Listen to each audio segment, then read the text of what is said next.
God speaks in terms of concretions. He says one kind of things that will teach you 1,000 others. Here's an example. A man came up to Jesus one time and asked him, "What is the greatest commandment?" His answer was, "Love God with all your heart, with all your soul, and everything you've got." And he said, "The second is likened to the first. Love your neighbor as yourself." And then he commented, "If you keep these two, you'll find that you will have kept all the rest of the commandments." Now, the commandments of men are abstractions. Truth and error are concrete terms. Good and evil are abstract terms, and they're often confused with each other. I'll give you an example. A bad egg might not be good to eat, but a rotten egg might be good to throw at somebody that you don't like. But God said, "Woe to those who call evil good and who call good evil." William Blake made a statement one time. He said that the combats of good and evil are eating from the tree of death, and that the combats of truth and error are eating from the tree of life. Comparatively speaking, there's only a few texts that actually quote God himself. All right? And the great and distinguished words of God, which is what this publication is all about, is concerned only with this criterion. Bring out your gods. Hey, are you with me so far?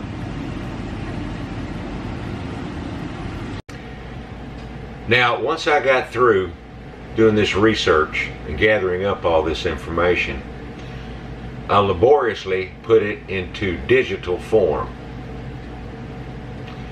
And it divides up into 3 volumes. Volume 1 is called The Histories. And of course, the name betrays what it is. It's all the historical documents that meet this criterion. And I had to take apart the Old Testament because, the books Exodus, Leviticus, Numbers, Deuteronomy, they've got some stuff that really doesn't fit into a historical narrative. And there's some stuff from the books of Jeremiah and Isaiah that fit right into the historical narrative, because all of those books aren't prophecy. Some of them tell a story about what was going on at the time. Now, the way that Volume 1 is put together is we start with the biblical account. Like we took Genesis 1 and 2, that starts first. And then we go through all the other sources, and whichever ones tell the same story, we put it with that. So when it's all through, you're reading each story concurrently with all the other versions. Now, like I said, there's not that many documents that meets this criterion. Some of the others that did are Josephus in his Antiquity of the Jews. You've got Philo of Alexandria, who had the lungs of a blue whale, by the way. Some of the Dead Sea Scrolls had God speaking this way. You've got the book of Jasher, you've got the book of Jubilees, Pseudo-Philo, and some of the other Old Testament pseudepigrapha. And there was some stuff from the Quran that fit right into this. This is the table of contents to Volume 1, The Histories. As you can see here, each section is begun by an event or the birth or the death of some of the people in the Bible. There's some really great anecdotal information in here that all the other extra biblical sources have to add. There's a lot of really neat stuff in here about Abraham. If all you know about Abraham is what you read in the Bible, well, there's a lot more to learn about him.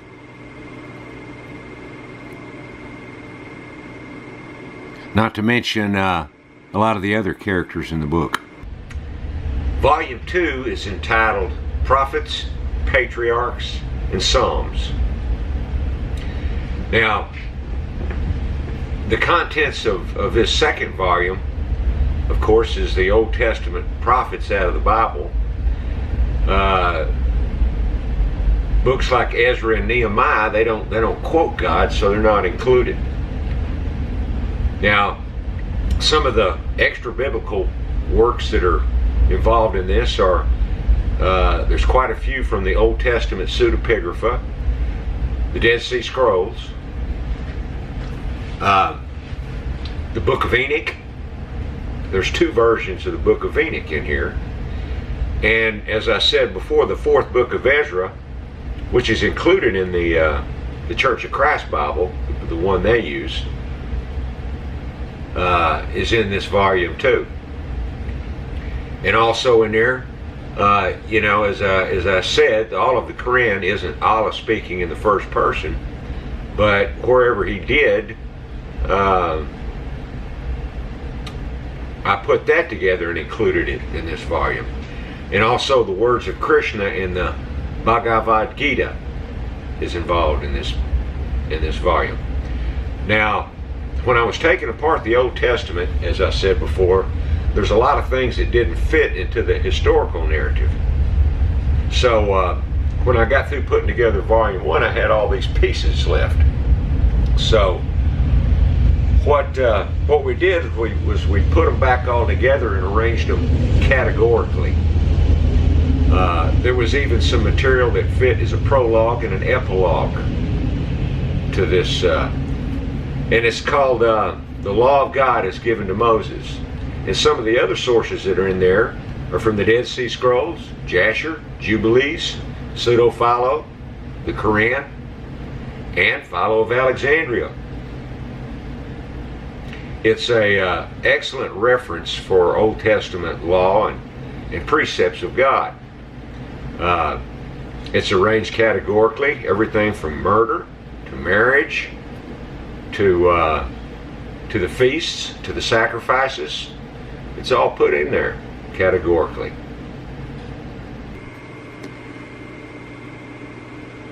This is the first page of the table of contents for the Volume 2, Prophets, Patriarchs, and Psalms.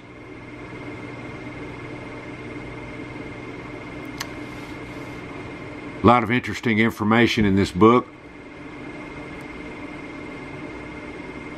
As you can see there, you got not only the book of Job, but the Testament of Job.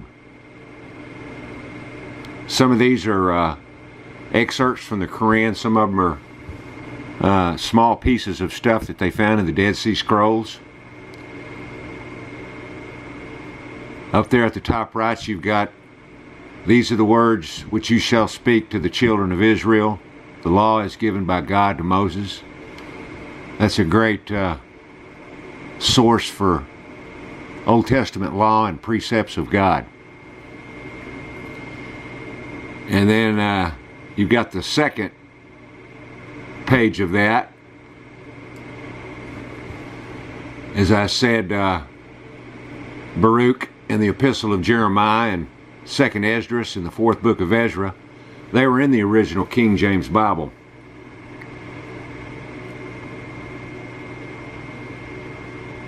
And if you look on the bottom right there, you've got the Song of God, where the words of Krishna came from. And then at the bottom there, the words of Allah, excerpts from the Quran.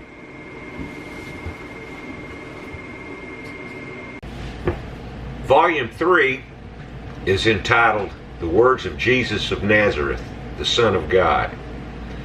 Of course, it contains all the biblical accounts of what Jesus said. But then there's some other information. There's some other documents out there that quote Jesus. There's 2 books from this big collection called the Lost Books of the Bible. There's a lot of New Testament apocryphal books. As I said before, Jesus is quoted in the Quran even more than Muhammad was. There's 2 whole chapters in the Quran that deal with Jesus. Here's page 1 of the 3rd volume, The Words of Jesus of Nazareth, the Son of God. As you can see, you've got the biblical Gospels here. On the website, there's 2 copies of each one of them, different translations. You got the Gospel of Thomas, Nicodemus, Peter, and Mary. And then the next section there, you've got the various Acts of the Apostles. Some of those are pretty interesting. And then there's a section of the Apocalypses. You've got not only the Apocalypse of John in the Bible, but you've got the Apocalypse of Peter, Thomas, and Shadrach. And then there's some various records.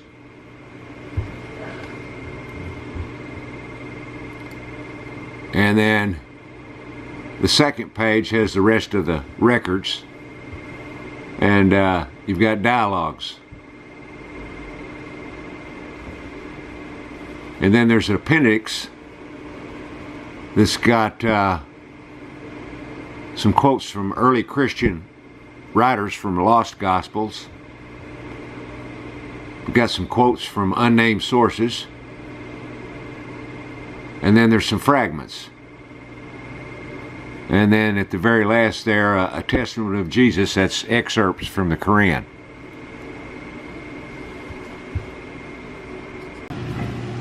You know, in my objective opinion, Jesus was the greatest expression that God ever made to man. Of these 4 voices, he's the one that came down here.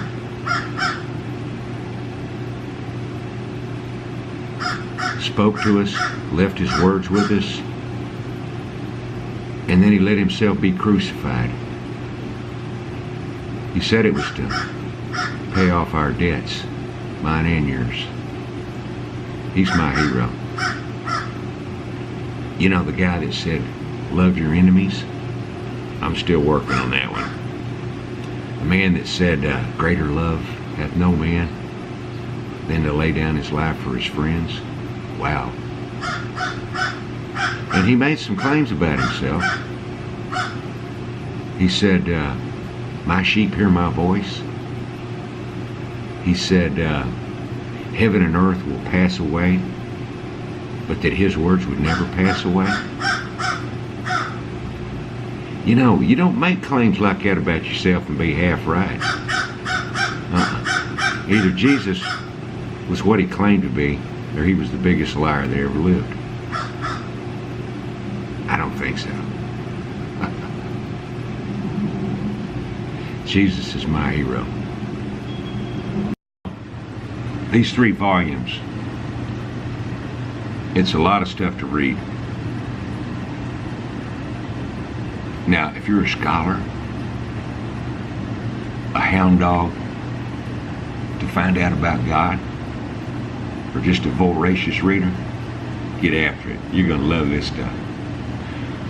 But I know there's some people that, you know, for a number of different reasons, don't have the time, the space, or whatever, the wherewithal to read all that stuff. Well, you know, through the years, this goes back to 1994 is when I finally published everything.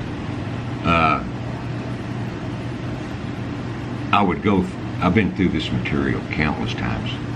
And so, at one point in time, I started picking out definitive statements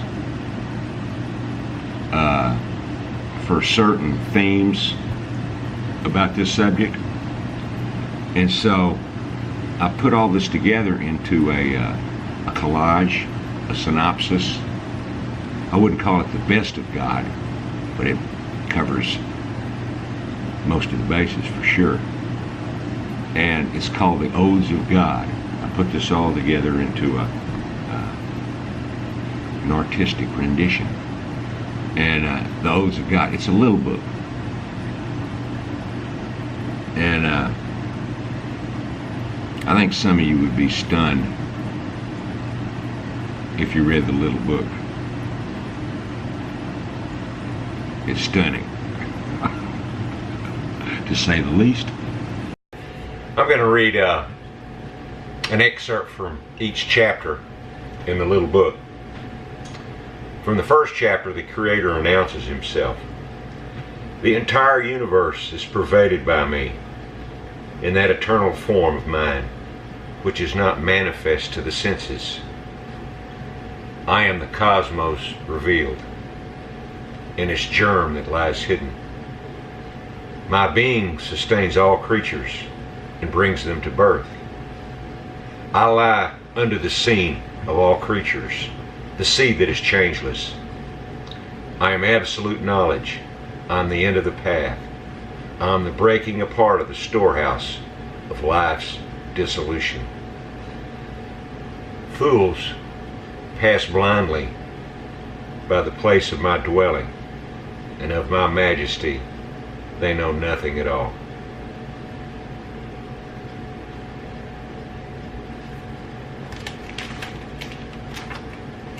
Second chapter, the fall of Satan.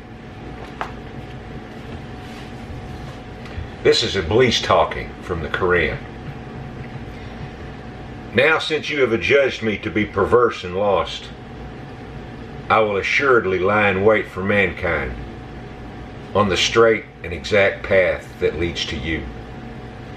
I will come upon them from their front and from their backs, and from their right and from their left, so that you will not find most of them grateful to you. He uses one word to describe everybody like him: ungrateful. I will most certainly bring his progeny, that is Adam, under my sway. Having overpowered them, I shall destroy them for sure, except a few. I will surely make evil fair seeming to them on the earth.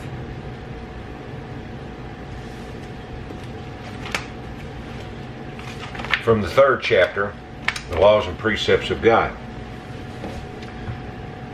I have preferred you to all the people of your generation by entrusting you with my messages, by my discourse with you. So take what I have given you, words, and be of the grateful. Every soul will be rewarded in accordance with its endeavor.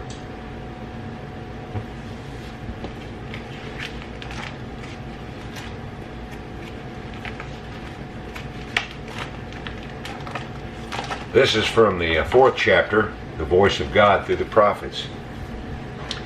A people that will come, this is God talking, who without having heard me will believe. Those to whom I have shown no signs will do what I have commanded. They have seen no prophets, yet will recall their former state. I called the witness the gratitude of this people that is to come, whose children rejoice with gladness. Though they do not see me with bodily eyes, yet with the Spirit they will believe the things that I have said.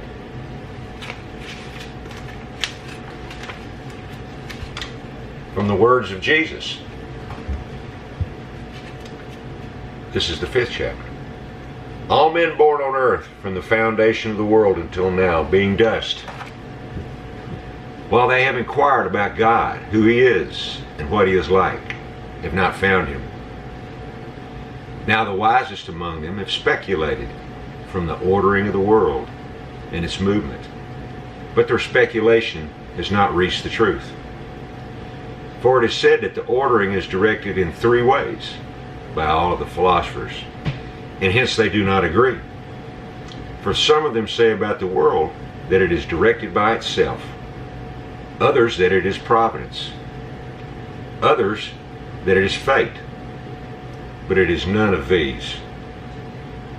Again, of the three voices I have just mentioned, none is close to the truth, and they are from man. There are those, in fact, who have wings as they are chasing after what is visible, that which is far removed from the truth. But I, who came from infinite light, I am here, for I know him, that I might speak to you about the precise nature of the truth.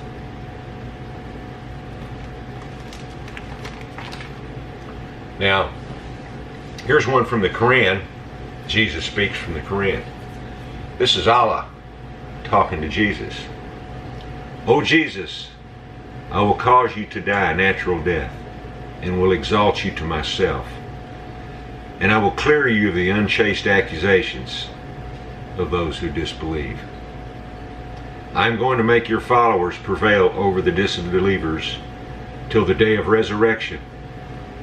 Then to me shall be your return, and I will judge all your differences. Then as for those who disbelieve, I will punish them sternly in this world and in the hereafter, and they shall have no helpers.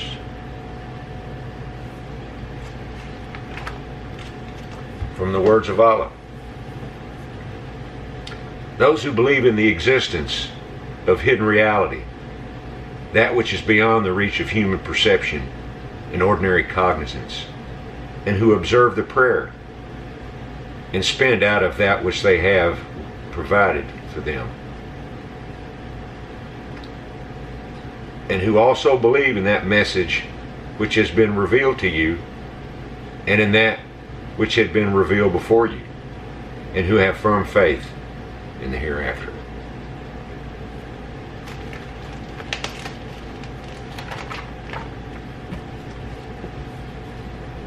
This is from the words of Krishna.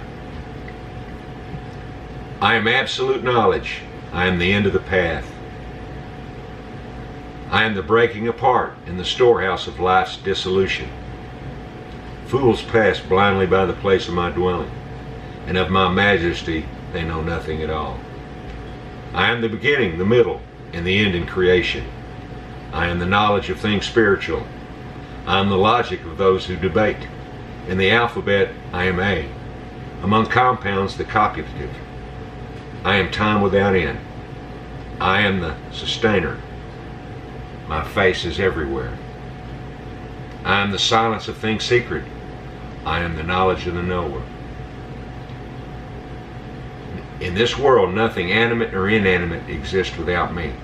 There is no limit to my divine manifestations, nor can they be numbered. Know only that I exist, and that one atom of myself sustains the universe.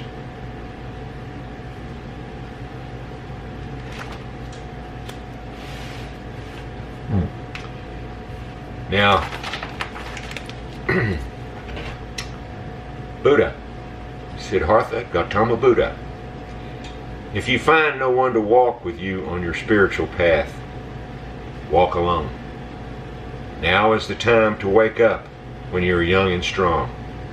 Those who wait and waver with a weak will and a divided mind will never find the way to pure wisdom.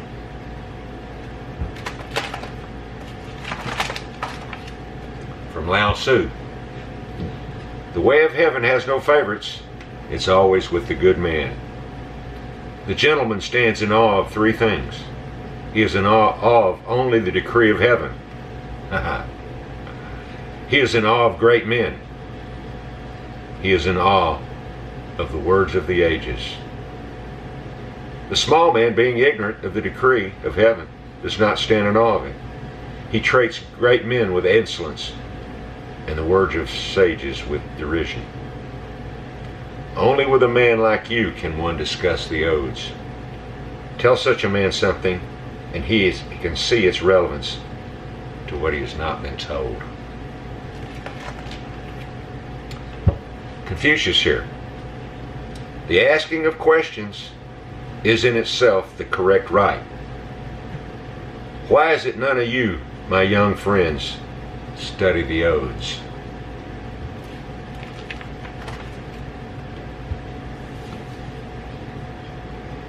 From the Upanishads. Brahman, God, is to be known by the mind alone. There is no diversity in it. That infinite birthless Atman is reflected in the intellect and is amid the organs. The controller of all lies in the space within the heart.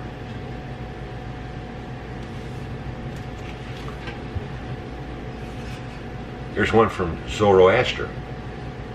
Hence the inscrutable God is called silent by the divine ones, and is said to consent with mind, and to be known to human souls through the power of the mind alone.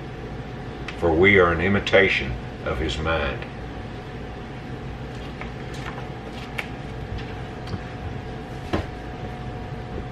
From Plato, this is Socrates. That I or any ordinary man should wander in perplexity is not surprising. But if you wise men also wander, and we cannot come to you and rest from our wandering, the matter becomes serious to both you and us. And what kind of man am I? One of those who would gladly be refuted if anything I say is not true. Yeah, your best friend helps you to destroy your weak ideas. And would gladly refute another who says what is not true, but would be no less happy to be refuted myself than to refute. For I consider that a greater benefit, inasmuch as it is a greater boon to be delivered from the worst of evils oneself than to deliver another. And I believe there is no worse evil for man than a false opinion about the subject of our present discussion.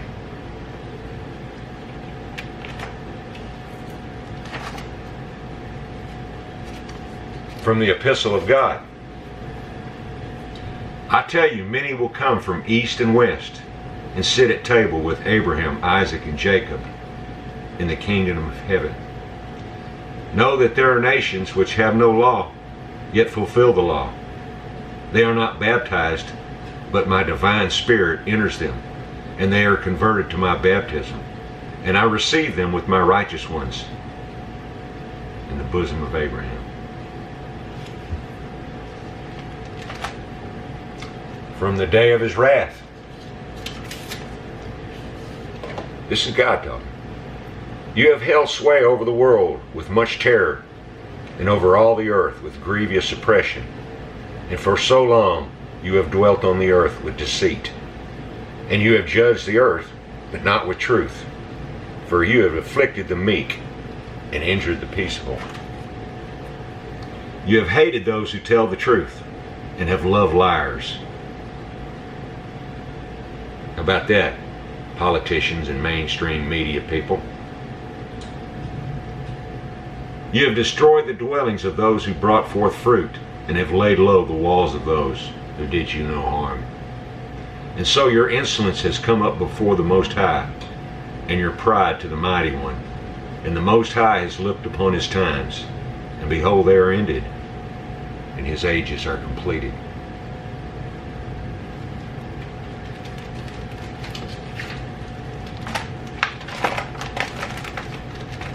Chapter called the Son of Man. I saw on Mount Zion a great multitude, which I could not number. This is Ezra talking. And they were all praising the Lord with songs. In their midst was a young man of great stature, taller than any of the others. And on the head of each of them he placed a crown. But he was more exalted than they. And I was held spellbound when I asked an angel, Who are these, my Lord? He answered and said unto me, These are they who have put off mortal clothing, and have put on the immortal. And they have confessed the name of God. Now they are being crowned and receive psalms. Then I said to the angel, Who is that young man who places crowns on them, and puts palms in their hands? He answered and said unto me, He is the Son of God, whom they confessed in the world.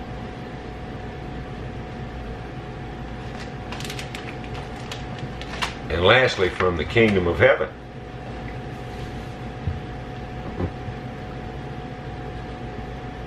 For I am well pleased to be with you, that you may become joint heirs with me of the kingdom of heaven, of him who sent me.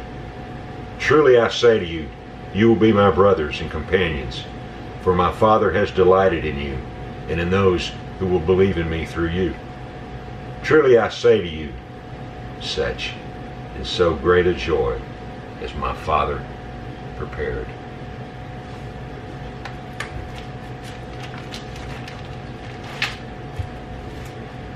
That's a few tidbits from the little book. Here's the table of contents of the Odes of God, the little book.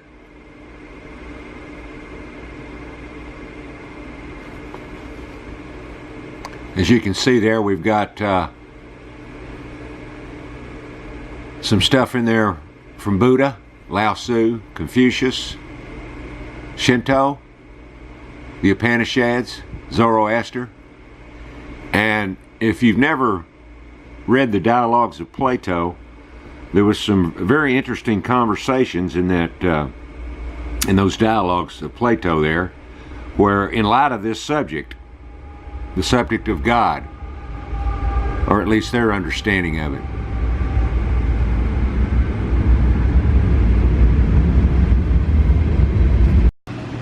all of this, the great and distinguished words of God and the odes of God, is color-coded.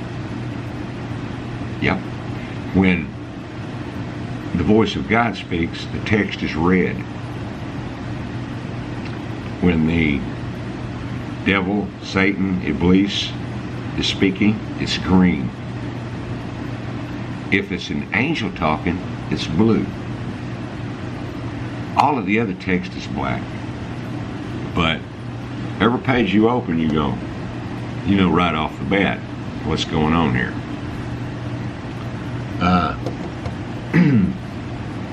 This is, not only is the great and distinguished words of God the most exhaustive collection of God in literature, it's also the most exhaustive collection of dialogue by Satan and angels. You know, some of these books were supposedly narrated by angels. Yeah, the Book of Jubilees and the Quran. And you know something? I just had to check out dang near everything. But after inspecting the Satanic Bible, you know what? It never quotes Satan. Can you believe that? Oh, it sounds like him for sure. But it never quotes him. More poor scholarship. Now this is a sample page. This one here is from the Fall of Satan. This stuff here is from the Quran. As you can see, you've got all of the four colors on this page here. Red, green, blue, and black. You can look at a page and tell what's going on just by the colors.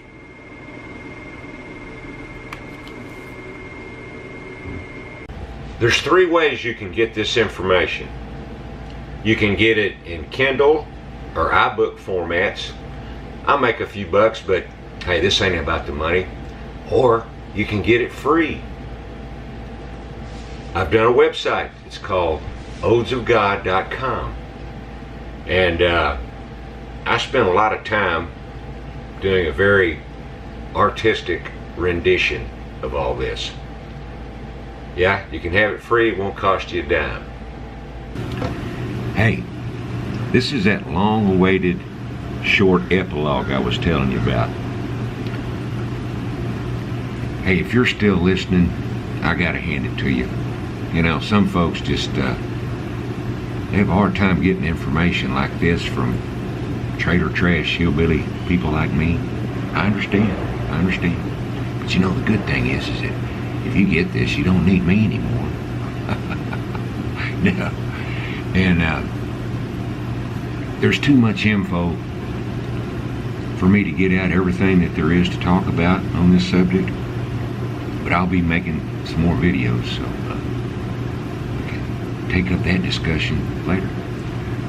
And I assume that all of y'all are up to date on all the current events going on in the world. You know, everything from geological upheavals, hurricanes, volcanoes, rumors of volcanoes, wars, all the crazy stuff that's going on in the world. Well, it's going to get worse. And then there's the advance of technology. Y'all remember that story about the Tower of Babel? This was what he was trying to slow down. I mean, what's going on now? You know, I guess this alien technology can be used for a lot of good things, but then there's the other side of that. Yeah, that's what he was trying to slow down. And now we got artificial intelligence. Look out, folks. Look out. Well, it was predicted a long time ago. But I figure there's a lot of smart people out there talking about that stuff, and they'll tell you all about it. I only know about this one subject. You know, this was my life study, as they call it. I spent a lot of time with this stuff, and I only know about this. But I'm just like an old Grammy gold miner, and I'm pointing you to the cave where all the gold is. I can't carry it all off, so go get all you want. This stuff is valuable. Anyway, I'm not trying to sell you any books or anything. Remember now, you can get it free. And boy, I tell you what, aren't there some chickens coming home to roost? Washington, D.C., and Hollywood, and all the media's lying and cheating, stealing, and this stuff going on with the football thing. There's a lot of chickens coming home to roost. But you know, I guess it's better that they come home to roost here in this life than like on Judgment Day or something. But hey, you know what though? The biggest chicken that ever came to roost, you know what that's going to be? It's going to be about God.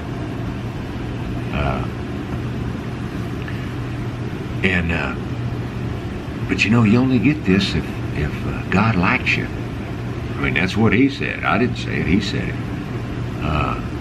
So I guess you gotta want it. You gotta dig for it. You gotta desire it. And I guess if you want it bad enough, you'll just reach in and go click. And then it's a whole new world. Yeah. And, you know, do you think that the government invented surveillance? Nah. They're just trying to copy God. I had a death experience one time, and I should have died. I mean, I'll talk more about that some other time, but here's the one thing. I saw the Rick South show. Everything I ever did, thought, wanted, every emotion. Anyway, I was a different person after that. He throwed me back amongst the living. Yeah, I'm just a sinner, just like y'all. I'm rowing my boat through this squalid scum pond we're in here, down here in this fallen world, just trying to get to the other side. Now, I'm going to make a prediction that some of you are going to get this point. And, you know, there's some bad stuff that's coming up, folks. But in the midst of some of the greatest social, political wars, upheavals, okay? If you know about this stuff, you're going to shine. Yeah, shine. I'm rooting for you. I'm rooting for you. God bless you. God has flown this stuff under the radar. Now that's quite an aeronautic feat. But he can do that. He can do that. It was hidden in plain view. the whole time. Mind-boggling, isn't it? As we rediscover Renaissance, as we rediscover... Okay now, all jesting aside, you people that read the Bible and you think that, yeah, this really means something, it deserves our attention. This book of Revelation, okay? You know this deal about this, the 144,000 and the two witnesses? You know what's going to set them apart from everybody else? This information. Yeah, they're going to take it personally. I put all my chips on God, okay? How about you? It's time to place your bets if you haven't already placed them.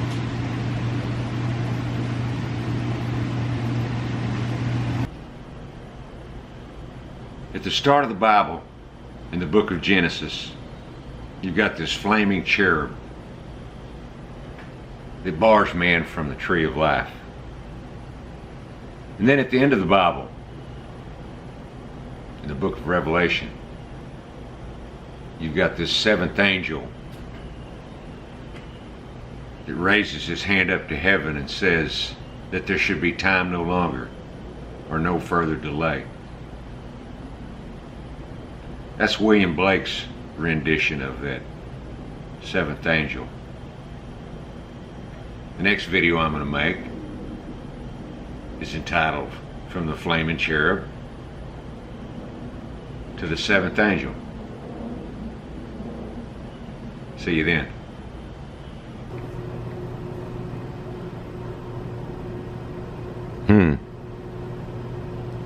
Wonder what's in that little book. The end of the mystery of God, huh? Huh. Let's talk about it.